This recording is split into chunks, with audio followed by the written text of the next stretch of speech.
Olá, boa noite. Seja muito bem-vindo, seja muito bem-vinda ao Centro Espírita Morada Cristã. Estamos felizes por ter você aqui conosco para mais um momento de tratamento espiritual por meio de preces intercessórias. Este tratamento consiste no momento de vibração em conjunto entre trabalhadores encarnados do Morada Cristã e a equipe espiritual da casa, para irradiar energias salutares de paz, amor e harmonia em favor de encarnados e desencarnados que necessitam de atendimento espiritual. A terapêutica de hoje não substitui o tratamento realizado na enfermaria ou nos consultórios à distância. Muito pelo contrário, ele ajuda de forma eficaz na evolução destes tratamentos. Assim sendo, coloque ao seu lado a sua garrafa com água para que ela seja fluidificada e receba os eflúvios sutis para atender às suas necessidades. Hoje vamos iniciar o nosso tratamento com a leitura do capítulo 3 do livro Boa Nova, de Chico Xavier, pelo espírito Humberto de Campos, editora FEB, cujo título é Primeiras Pregações. Nos primeiros dias do ano 30, antes de suas gloriosas manifestações, avistou-se Jesus com João Batista, no deserto triste da Judéia, não muito longe das areias ardentes da Arábia. Ambos estiveram juntos por alguns dias, em plena natureza, no campo ríspido do jejum e da penitência do grande precursor, até que o Mestre Divino, despedindo-se do companheiro, demandou o oásis de Jericó, uma bênção de verdura e águas entre as inclemências da estrada agreste. De Jericó, dirigiu-se então a Jerusalém, onde repousou ao cair da noite. Sentado como um peregrino, nas adjacências do templo, Jesus foi notado por um grupo de sacerdotes e pensadores ociosos, que se sentiram atraídos pelos seus traços de formosa originalidade e pelo seu olhar lúcido e profundo. Alguns deles se afastaram sem maior interesse, mas Anã, que seria mais tarde o juiz inclemente de sua causa, aproximou-se do desconhecido e dirigiu-se-lhe com orgulho. Galileu, que fazes na cidade? Passo por Jerusalém, buscando a fundação do reino de Deus, exclamou Cristo com modesta nobreza. Reino de Deus? Tornou o sacerdote com acentuada ironia. E que pensas tu venha a ser isso? Esse reino é a obra divina no coração dos homens, esclareceu Jesus com grande serenidade. Obra divina em tuas mãos? Revidou Anã, com uma gargalhada de desprezo. E continuando as suas observações irônicas, perguntou: Com que contas para levar avante essa difícil empresa?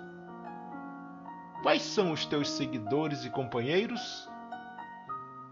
Acaso terás conquistado o apoio de algum príncipe desconhecido e ilustre para auxiliar-te na execução de teus planos? Meus companheiros hão de chegar de todos os lugares, respondeu o mestre com humildade. Sim, observou Anã, os ignorantes e os tolos estão em toda parte na terra. Certamente que este representará o material de tua edificação. Entretanto, propões-te realizar uma obra divina e já viste alguma estátua perfeita modelada em fragmentos de lama? Sacerdote, replicou Jesus com energia serena. Nenhum mármore existe mais puro e mais formoso do que o sentimento. e nenhum cinzel é superior ao da boa vontade sincera. Impressionado com a resposta firme e inteligente, o famoso juiz ainda interrogou: Conheces Roma ou Atenas? Conheço o amor e a verdade, disse Jesus convictamente.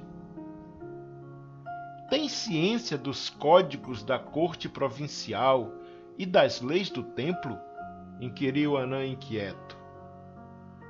Sei qual é a vontade de meu Pai que está nos céus, respondeu o mestre brandamente. O sacerdote o contemplou irritado e, dirigindo-lhe um sorriso de profundo desprezo, demandou a Torre Antônia, em atitude de orgulhosa superioridade. No dia seguinte, pela manhã, o mesmo formoso peregrino ainda foi visto a contemplar as maravilhas do santuário, antes alguns minutos de internar-se pelas estradas banhadas de sol, a caminho de sua Galiléia distante. Daí a algum tempo, depois de haver passado por Nazaré, descansando igualmente em Caná, Jesus se encontrava nas circunvizinhanças da cidadezinha de Cafarnaum, como se procurasse com viva atenção algum amigo que estivesse à sua espera. Em breves instantes, ganhou as margens do Tiberíades e se dirigiu, resolutamente, a um grupo alegre de pescadores, como se de antemão os conhecesse a todos. A manhã era bela, no seu manto límpido de radiosas neblinas. As águas transparentes vinham beijar as espirradeiras da praia como se brincassem ao sopro das vibrações perfumadas da natureza. Os pescadores entoavam uma cantiga rude e, dispondo inteligentemente as barcaças móveis, deitavam as redes em meio de profunda alegria. Jesus aproximou-se do grupo e, assim que 2 deles desembarcaram em terra, falou-lhes com amizade. Simão e André, filhos de Jonas, venho da parte de Deus e vos convido a trabalhar pela instituição de seu reino na terra. André lembrou-se de já ter o visto nas vizinhanças de Betsaida e do que haviam dito a seu respeito, enquanto que Simão, embora agradavelmente surpreendido, o contemplava enleado. Mas quase a um só tempo, dando expansão aos seus temperamentos acolhedores e sinceros, exclamaram respeitosamente: Sede bem-vindo. Jesus então lhes falou docemente do Evangelho, com o olhar encendido de júbilos divinos. Estando muitos outros companheiros do lago a observar de longe os 3, André, manifestando a sua tocante ingenuidade, exclamou comovido: Um rei? Mas em Cafarnaum existem tão poucas casas. Ao que Pedro obtemperou, como se a boa vontade devesse suprir todas as deficiências. O lago é muito grande, e há várias aldeias circundando estas águas. O reino poderá abrangê-las todas. Isso dizendo, fixou em Jesus o olhar perqueridor, como se fora uma grande criança meiga e sincera, desejosa de demonstrar compreensão e bondade. O Senhor esboçou um sorriso sereno e, como se adiasse com prazer as suas explicações para mais tarde, inquiriu generosamente: Quereis ser meus discípulos? André e Simão se interrogaram a si mesmos, permutando sentimentos de admiração embevecida. Refletia Pedro: que homem seria aquele?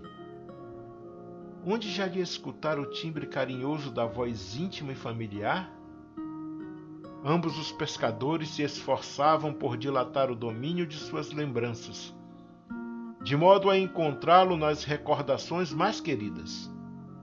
Não sabiam, porém, Como explicar aquela fonte de confiança e de amor que lhes brotava no âmago do espírito?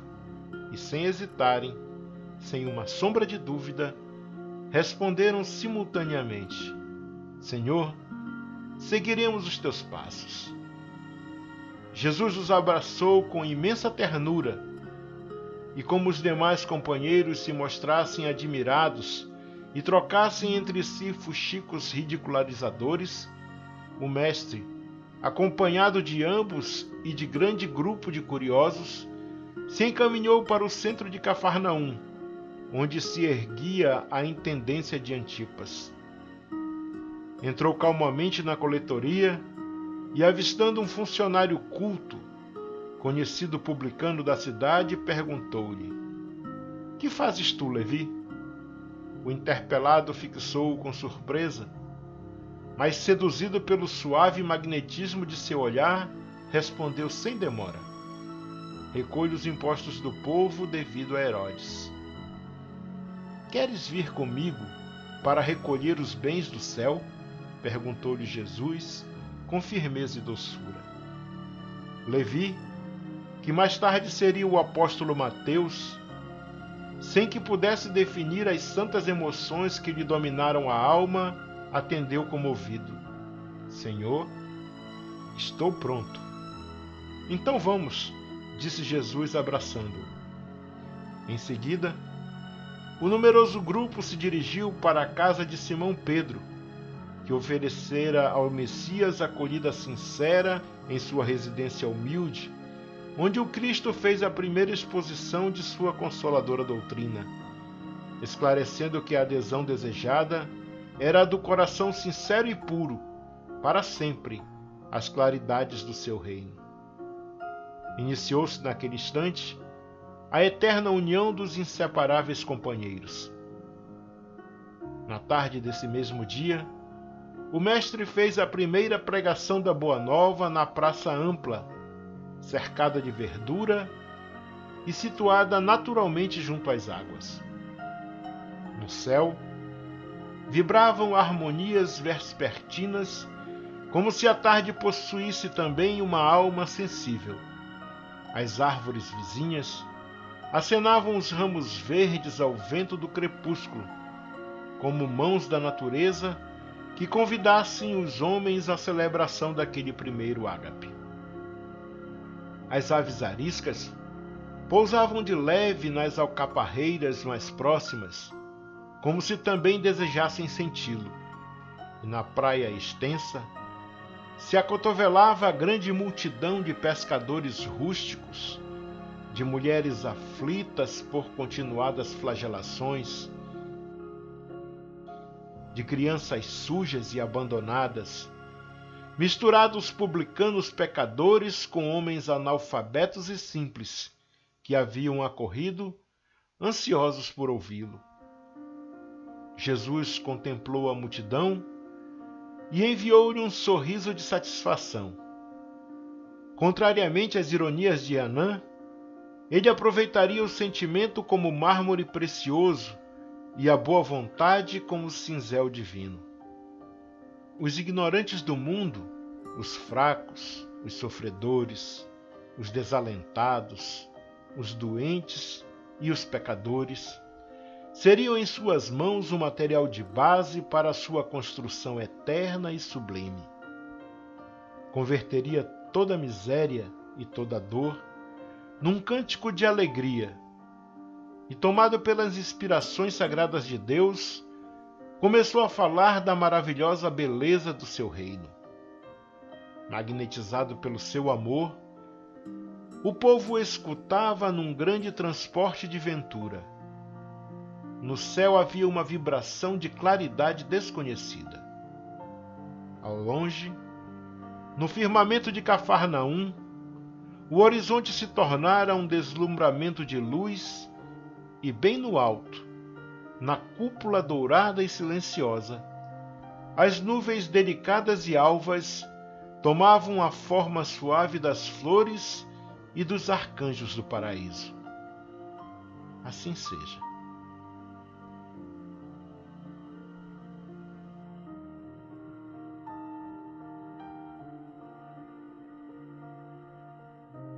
depois dessa belíssima passagem da vida de Jesus, vamos silenciar as nossas mentes e, com a atenção voltada para nosso Mestre querido, vamos fazer a oração do servo imperfeito, de Albino Teixeira, contida no livro A Luz da Oração de Francisco Cândido Xavier por Espíritos Diversos, editora Clarim, que diz: Senhor, dura é a pedra, entretanto, com a tua sabedoria, temo-la empregado nas obras de segurança. Violento é o fogo, todavia, sob tua inspiração, foi ele posto em disciplina, em auxílio da inteligência. Agressiva é a lâmina, no entanto, no influxo de teu amparo, vemo-la piedosa na caridade da cirurgia. Enfermiço é o pântano, contudo, sob tua benevolência, encontramo-lo convertido em celeiro de flores. Eu também trago comigo a dureza da pedra, a violência do fogo, a agressividade da lâmina e a enfermidade do charco. Mas com a tua bênção de amor, posso desfrutar o privilégio de cooperar na construção do teu reino. Para isso, porém, Senhor, concede-me, por acréscimo de misericórdia, a felicidade de trabalhar e ensina-me a receber o dom de servir. Que assim seja.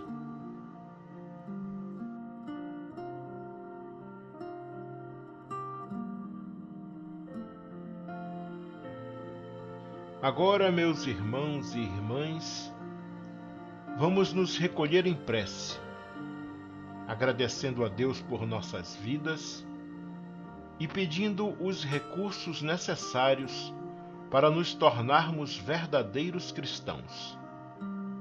A partir de agora, você que está nos ouvindo deverá fazer suas preces em seu favor, em favor de sua família e em favor de todos aqueles que você se comprometeu em auxiliar com suas preces e vibrações positivas. Entregue-se ao exercício da oração sincera e aos desígnios divinos, enquanto esta música suave embala suas orações.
Amigos, amigas, irmãos e irmãs de jornada, chegamos ao final de mais um momento de tratamento espiritual por meio de preces intercessórias do Centro Espírita Morada Cristã, pedindo a Jesus e à espiritualidade irmã e amiga que nos ampare e nos sustente, que aumente a nossa fé, que nos dê serenidade e nos conserve humildes, que nos tire da acomodação e nos ensine a estarmos sempre prontos e prontas para mudar para melhor, com um coração sereno e puro. Nos vemos na próxima segunda-feira, se assim Deus permitir. E que nessa semana de trabalho e estudo possamos espalhar amor, paz, luz e praticar a caridade, porque, como sabemos, fora da caridade não há salvação. Fiquem todos e todas com o amor de Deus. Um abraço fraterno e até segunda.